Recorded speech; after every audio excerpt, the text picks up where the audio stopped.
माढा लोकसभा मतदारसंघामध्ये शरदचंद्र पवार राष्ट्रवादी पक्षाला धक्का बसला असून माढ्यातून शेतकरी कामगार पक्षानं बंडखोरी करत आपला उमेदवारी अर्ज दाखल केलाय। डॉक्टर अनिकेत देशमुख हे बंडखोरी करणारे होते, परंतु त्यांनी माघार घेतल्यानं जिल्हा परिषदेचे माजी सदस्य ॲडव्होकेट सचिन देशमुख यांनी काही कार्यकर्त्यांसह येऊन आपला उमेदवारी अर्ज दाखल केलाय। माध्यमांशी बोलताना ते म्हणाले की माढा लोकसभा मतदारसंघासाठी अनिकेत देशमुख यांचा अर्ज आणि माझा असे 2 अर्ज भरण्याचं ठरलं होतं, परंतु शरद पवार यांनी अनिकेत देशमुख यांना बोलावून घेतल्यानं त्यांनी माघार घेतली। पण मी माघार घेणार नाही। या माढा लोकसभा मतदारसंघात ओबीसी आणि भटक्या विमुक्त जाती समाजाची तब्बल 11 लाख मतं आहेत। शेतकरी कामगार पक्षाला मानणारी 2 लाख मतं असून आम्ही किती दिवस माघार घ्यायची? मोहिते पाटील हे आपल्या राजकीय सवडीनुसार पक्ष बदलत राहतात। यंदा त्यांनी माघार घेऊन आम्हाला पाठिंबा द्यावा अशी भूमिका त्यांनी मांडली। तुम्ही आलेला आहात आणि गणपताबांचे जे नातू आहेत बाबासाहेब देशमुख ते महाविकास आघाडी सोबत दिसत आहेत आणि मग हा निर्णय तर काय नाही?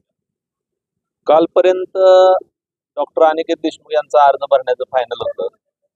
आमची तशी सर्व मतदारसंघातील कार्यकर्त्यांची चर्चा झाली होती की या माढा मतदारसंघामध्ये शेतकरी कामगार पक्षाचं जे मतदान आहे ते सांगोल्यातलं 1.5 लाख, त्याचबरोबर माळशिरसमध्ये पंढरपूर तालुक्यातलं सगळं जर मतदान घेतलं तर आम्ही 2 लाख मतदान आमचं स्वतःच आहे।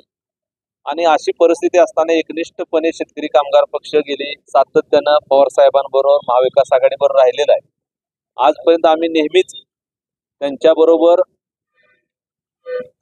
आघाडी करून निवडणुका लढलेला आहे।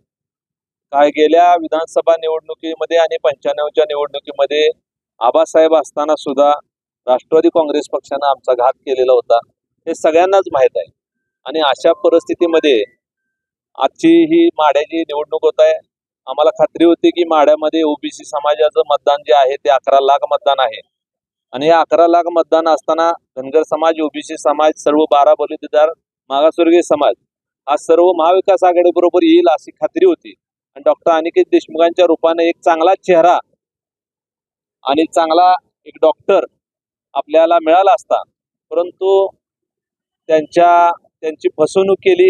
त्यामुळे काल त्यांच्याकडून अर्ज भरण्याचा निर्णय घेतला, पत्रकार परिषद झाली, परंतु पवार साहेबांनी काल रात्री बोलवून घेतलं। त्यांची काय चर्चा झाली मला समजली नाही, पण आमच्या स्ट्रॅटेजीनुसार आम्ही असं ठरवलं होतं की त्यांच्यासोबत माझा अर्ज भरायचा आणि मला काय चर्चेचं निमंत्रणही नाही आणि मला आता चर्चेला जायचे नाही कोणाबरोबर। आमची भूमिका आहे की माढा लोकसभा मतदारसंघामध्ये जो ओबीसी समाज आहे, 12 बलुतेदार समाज आहे, धनगर समाज आहे, लोणारी समाज आहे, या ताकदीवर आणि बहुजन समाज आम्ही पुरोगामी विचाराचे आबासाहेबांचे वारसदार आहोत।